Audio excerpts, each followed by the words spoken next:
Hey everyone, Miss Andre here again. Today I'm at Haley Farm. It's a state park, and this farm used to be owned by Caleb Haley, and he owned the farm between 1869 to 1924. And there's said to be around 3 miles of stone walls here. So let's go and check it out.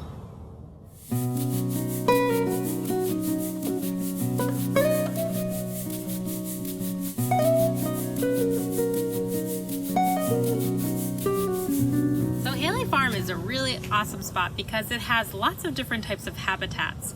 Right now here I'm in the meadow. There's multiple meadows, and there's the forest, and there's even a saltwater cove. So I know I said this looks like this is a meadow, and I know it doesn't look like much right now, but the reason why it's all cut down is because if we let the meadow grow and grow and grow and we didn't cut it down every few seasons, it would eventually grow into what? A forest, right? So that's why it's cut down right now. This meadow in the summertime has lots of different wildflowers like goldenrod, Queen's Anne's lace, and the best milkweed, which is great for butterflies like the monarch. So let's keep hiking. Have you ever noticed when you go for a hike in the woods, you come across a lot of rock walls in New England? Well, at Haley Farm, we know that it used to be a farm because it's a preserved park, and we know a little bit more about the history. Like, we know that Caleb Haley built 3 miles worth of rock walls in this area. But we might go on other hikes throughout New England, like back at Pafford Woods. There are some rock walls there. So we know that that must have been a farm as well. Because back during colonial time, when the first settlers came to America, they started to cut down all the forests. They did this for farming. They also did this for fire for the winters, because New England winters were extra cold back then. As time went on, the more the soil was exposed to the winter elements, the more the soil got pushed away and more rocks from under the soil came up.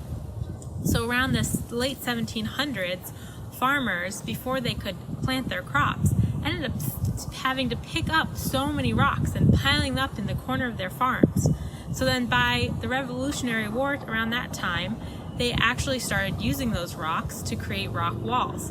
It also became kind of a protection measure because of the Revolutionary War. So since then, all these rock walls started becoming more prevalent in New England.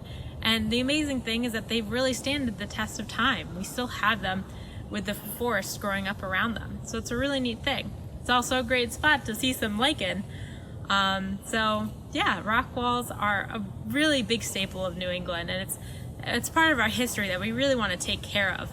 A lot of these rock walls are actually historically preserved and protected by law. So when you come across a rock wall, as tempting as it might be, it's a better idea to stay off them and not to climb them.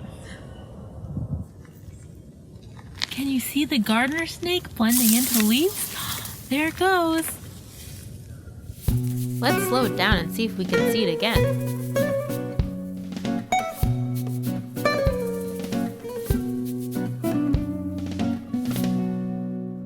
So we found another sign of spring. Our reptiles are starting to come out. We just saw a garter snake. I don't know if you could see it with its good camouflage, but that's something that I definitely want to capture in my nature journal. So I brought my nature journal today with me. I started writing down the essentials. Friday, March 27th, 2020. Weather, sunny and warm, about 60 degrees outside. Time, 2 p.m. Where? Haley Farm State Park. And I wrote down garter snake, and I drew a quick sketch of my snake. I wrote down the different colors that it is, since I don't have any color pencils. And yeah, that's our first sighting for today.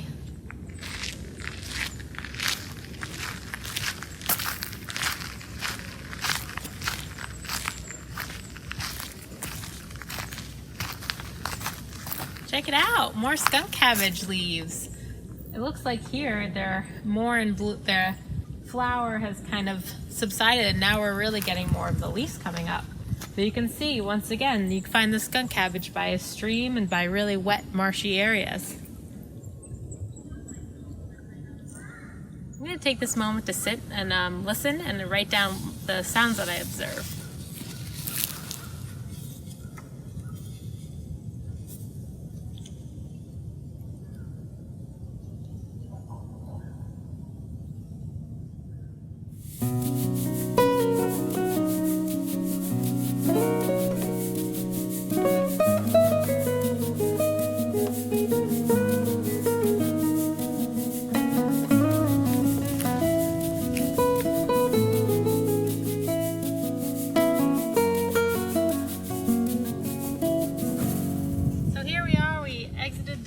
And now we're in the meadow, and you can see over the meadow we are viewing a saltwater cove.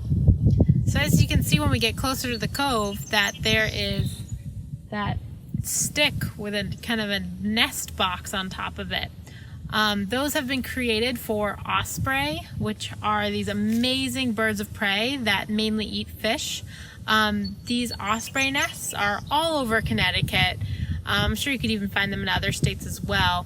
It's a way to help preserve space for the animals and to help them have nesting grounds. So osprey have really improved because of having these nests here. The ospreys are starting to migrate back right now, which is really exciting, along with a lot of other birds. So a lot of birds that are migrating back to our area, they usually migrate in the evenings, and they rely on the moonlight and the starlight. So it's important that in the evenings you can help them by making sure your outdoor lights are turned off, so that way they can better see the stars and the moon, and you can get rid of that light pollution. Another sign of spring. It's a robin out looking for some worms. Robins are here year-round, but they usually don't see them as much during the winter time because they're more relying on berries in the trees. But now that the warmer weather's come around, we start seeing them a lot more in our backyards and on the ground searching for worms.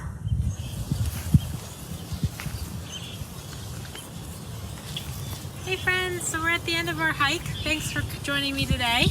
And just some reminders, don't forget to check for ticks and drink lots of water. Have a good one.